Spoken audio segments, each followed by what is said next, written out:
Halo guys, lanjut lagi kita Battle to the Heaven. Di saat yang sama, Chi Kaisar dalam gua langsung bergerak ke arah Xiaoyan dan berputar di sekelilingnya sebelum dengan cepat memasuki tubuhnya. Sementara Chi Kaisar yang padat terus mengalir ke tubuh Xiaoyan, wajah Xiaoyu sedikit berubah, ada jejak riak di matanya, seolah berpikir tentang jenis latihan apa yang digunakan Xiaoyan saat ini, mengapa dia tidak pernah melihatnya. Serap perlahan sampai selesai, gumam Xiaoye tersenyum. Waktu berlalu dan Xiaoyan telah menyerap Chi Kaisar hingga menjadi lebih tipis, sesaat kemudian dia membuka matanya, Chi Kaisar ini memang kuat, gumam Xiaoyan tersenyum puas. Teman Xiaoyu selalu ada di sini, tidak heran kultivasimu begitu dalam, kata Xiaoyan. Aku telah tinggal di sini selama ribuan tahun dan telah melihat masalah kultivasi, kata Xiaoye.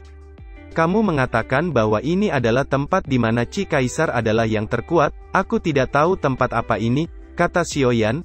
Kamu tidak perlu khawatir tentang itu, aku akan memberitahumu nanti, mari kita bicara tentang hal lain sekarang, kata Xiaoye sedikit tersenyum. Aku ingin bertanya padamu, kamu adalah seorang alkemis tingkat tinggi kan? Tanya Xiaoyu. Xiaoyan sedikit tersenyum sebelum mengangguk.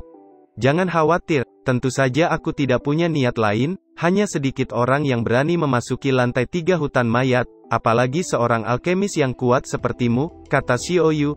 Tapi masalah ini harus menunggu kompetisiku berakhir, masih ada lebih dari 10 hari, kata Xiaoyan. Itu tidak masalah, kata Xiaoyu. Karena teman Xiaoye yang memintanya, sepertinya peringkat pil obat yang akan disempurnakan seharusnya cukup tinggi bukan? Tanya Xiaoyan sedikit tersenyum. Aku percaya dengan keterampilan pemurnian obatmu, kamu akan menerima hadiah layak, adapun hadiahnya, itu tergantung apakah kamu memiliki keberanian untuk mengambilnya, kata Xiaoyu sambil tersenyum. Apa maksudmu? Tanya Xiaoyan terkejut. Harta karun yang saya bicarakan adalah harta di seluruh hutan mayat, dan itu ada di lantai 3, hanya saja ada orang yang menjaga harta itu, dan kekuatannya sebanding denganku, kata Xiaoyu. Xiaoyan sedikit mengerutkan keningnya saat mendengar itu, jika ada orang dengan kekuatan yang sama dengan Xiaoyu, itu setidaknya adalah Doudi bintang 6, pikir Xiaoyan. Teman Xiaoye, jangan bercanda, bagaimana saya berani mengambil harta ini dari orang itu, kata Xiaoyan tersenyum getir. Pasti ada jalan, itu tergantung apakah kamu menginginkan harta itu atau tidak, kata Xiaoyu. Kalau begitu, aku akan mencobanya, kata Xiaoyan. Setelah 10 hari, itu akan menjadi bulan yin dari hutan mayat, semua tubuh jiwa di hutan mayat juga akan menjadi lebih kuat, pada hari itu, aku akan mengambil tindakan terhadap orang itu, kata Xiaoyu. Xiaoyan mengangguk, setelah 10 hari, masih ada 14 hari sebelum kompetisi perebutan poin. Kalau begitu, ini akan menjadi kesepakatan kita, adapun pemurnian pil obat, aku akan menemukanmu ketika permainan selesai, kata Xiaoyu tersenyum. Xiaoyan mengangguk setuju, dia tiba-tiba teringat sesuatu dan bertanya, Saudara Xiaoye, apa kamu melihat dua temanku? Tanya Xiaoyan. Aku melihatnya, jangan khawatir, mereka masih di tempat yang aman, ketika kamu kembali sini, kamu akan bisa melihat mereka. Namun dua temanmu itu mengejutkanku, teman wanitamu adalah pewaris, dan yang lainnya adalah pria yang menguasai teknik yin yang kuat, kata Xiaoye. Jika saya menebak dengan benar, kamu memasuki alam rahasia dan datang ke sini sesuai dengan petunjuk, apa itu benar? Tanya Xiaoyu. Saudara Xiaoye benar-benar tahu segalanya, aku memang memasuki alam rahasia itu sesuai petunjuk. Saudara Xiaoye, bisakah kamu memberitahu saya sesuatu tentang alam rahasia itu? Tanya Xiaoyan penasaran. Ada dua tempat paling misterius di seluruh hutan mayat, ketika saya pertama kali datang ke sini, alam rahasia spasial misterius itu sudah ada. Meskipun saya juga memikirkan banyak cara untuk masuk, baru beberapa tahun yang lalu saya berhasil masuk, di alam rahasia itu, saya menemukan beberapa jiwa naga, aku bisa merasakan jiwa naga itu sepertinya ada di pedangmu, sepertinya jiwa naga ini telah memilihmu. Kata Xiaoyu, aku tidak menyangka, saudara Xiaoye bisa merasakannya, kata Xiaoyan tersenyum tipis. Bukan apa-apa, ketika tingkat kultivasimu naik ke tahap lain, kamu akan memahami banyak hal, bertemu denganmu kali ini juga semacam takdir, lagi pula, aku akan segera pergi dari sini setelah menyelesaikan masalah ini dalam 10 hari, kata Xiaoye. Tubuhnya naik ke udara sementara segel di tangannya berubah, saat berikutnya, cahaya perak muncul dari jarinya dan kemudian langsung menyelimuti kepala Xiaoyan, mengalirkan banyak informasi. Sungguh teknik yang mendalam, seru Xiaoyan terkejut. Apa kamu sudah melihatnya dengan jelas? Tanya Xiao Yue melambaikan tangannya. Tidak begitu, kata Xiaoyan sedikit mengerutkan keningnya, dia baru pertama melihat teknik Xiao Yu yang cukup dalam. Kalau begitu perhatikan baik-baik, kata Xiao Yu tertawa ringan. Di dalam gua, segel di tangan Xiao Yu terus berubah, dan terowongan spasial terus muncul dan menghilang, sementara Xiaoyan mempelajari dengan tajam dan tidak melepaskan detail apapun. Ini bukan sesuatu yang bisa dipelajari dalam waktu kurang dari sehari, kata Xiao Yu. Terima kasih saudara Xiaoye, kata Xiaoyan menangkupkan tangannya. Dalam waktu kurang dari sehari, Xiaoyan telah mempelajari keterampilan sihir bepergian melalui ruang spasial. Semua sudah selesai, sudah waktunya bagi saya untuk pergi. Tapi kamu harus ingat bahwa jika kamu ingin harta karun, kamu harus pergi ke sumur lebih awal, ada banyak rahasia yang tidak diketahui di dalamnya, kata Xiao Yu. Cahaya perak melintas dan Xiaoye menghilang dalam sekejap. Xiaoyan, apa kamu tahu siapa dia? Tanya Lon Yi. Dia seharusnya menjadi penguasa hutan mayat yang kamu sebutkan, Yinyu, kata Xiaoyan. Kamu sebenarnya tahu itu? Seru Lon Yi terkejut. Dia juga tahu bahwa kamu berada di pedangku, jika dia mau bertindak, apa kamu pikir kamu bisa melarikan diri? Kata Xiaoyan tersenyum tipis. Lon Yi baru saja akan berbicara, ketika Xiaoyan melihat arah tertentu dari gua, saat berikutnya, matanya menyala, dan segel di tangannya berubah. Segera cahaya perak melonjak keluar dari tangan Xiaoyan menyebabkan ruang nampak berfluktuasi dan lorong spasial muncul di gua. Ayo pergi, saatnya untuk kembali, kata Xiaoyan. Api putih melonjak di tubuhnya saat dia melesat dan menghilang ke lubang spasial. Saat berikutnya Xiaoyan sudah muncul di depan Yueru dan Mupeng yang terkejut. Xiaoyan kemudian menceritakan singkat apa yang dialaminya. Jadi kita tidak akan membutuhkan waktu lama untuk tiba di sumur hutan mayat kan? Kata Mupeng tersenyum, namun dia terkejut ketika menemukan Xiaoyan dan Yueru tiba-tiba menghilang.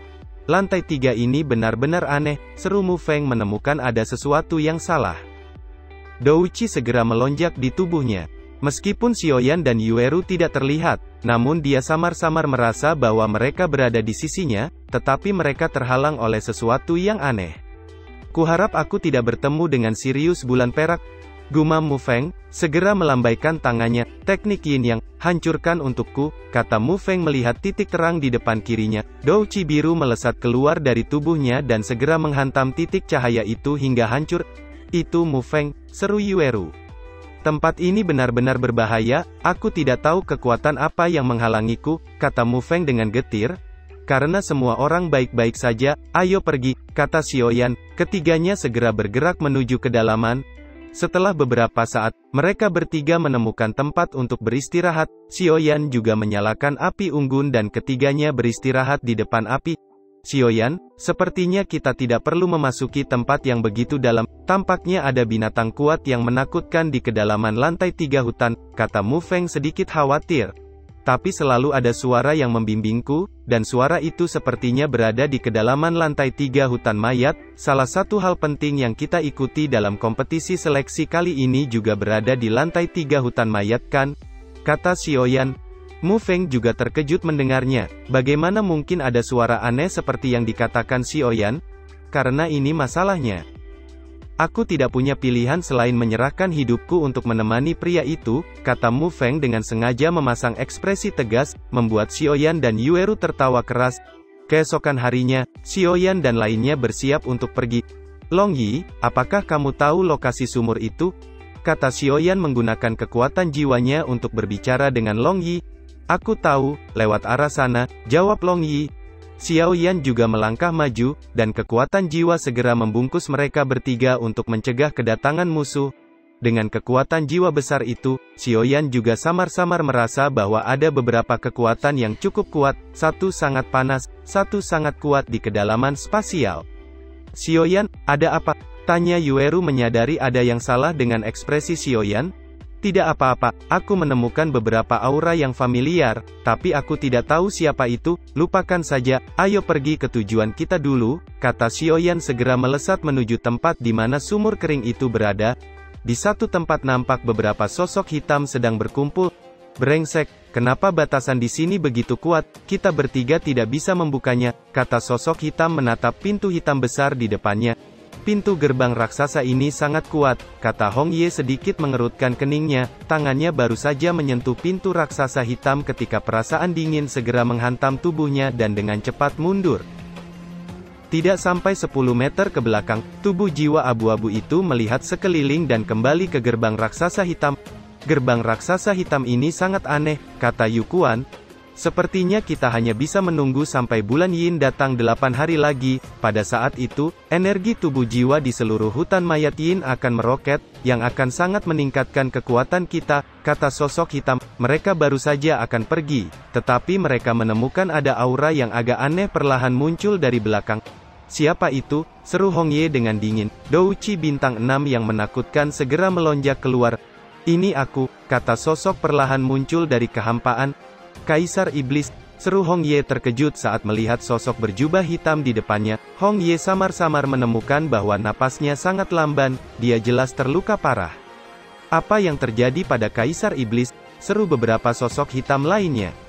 Benteng kita di Hongsan telah terungkap, dan aku terluka parah oleh dua sosok manusia yang kuat, kata Kaisar Iblis terbatuk. Tidak bisa menunggu lebih lama lagi, rencananya harus dimajukan, kata Qimei dengan tegas. Energi iblis belum menembus semua peserta, dan perencanaan ke depan hanya akan membuat kita gagal. Aku benar-benar tidak setuju, kata Yu Kuan. Apa kamu tahu dengan siapa kamu bicara, kata Qimei. Siapapun di sini, jangan berpikir untuk mulai lebih awal, kata Yu Kuan dengan tajam. Yu Kuan, aku pikir kamu sudah tidak menginginkan hidupmu, teriak Qimei dengan keras.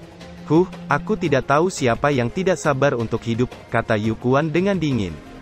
Kemarahan melonjak di wajah Qimei. Douci bintang 5 Doudi segera meletus di tubuhnya. Hong Ye, jangan dengarkan dia, kata Yu Kuan tersenyum dingin. Kaisar Iblis, kamu pergi dulu, aku akan menghentikan mereka, kata sosok hitam. Jangan coba melarikan diri, kata Yu Kuan menatap Kaisar Iblis yang terluka parah. Yu Kuan, kamu berani, kata Kaisar Iblis yang lemah dengan marah. Tidak akan ada kekurangan dari mereka yang berjanji padamu setelah itu, kata Yu Kuan juga dengan sinis. Aku akan menahan yang lainnya, kamu bisa melakukan sisanya sendiri, kata Hong Ye. Douci bintang 6 Doudi segera meletus dari tubuhnya.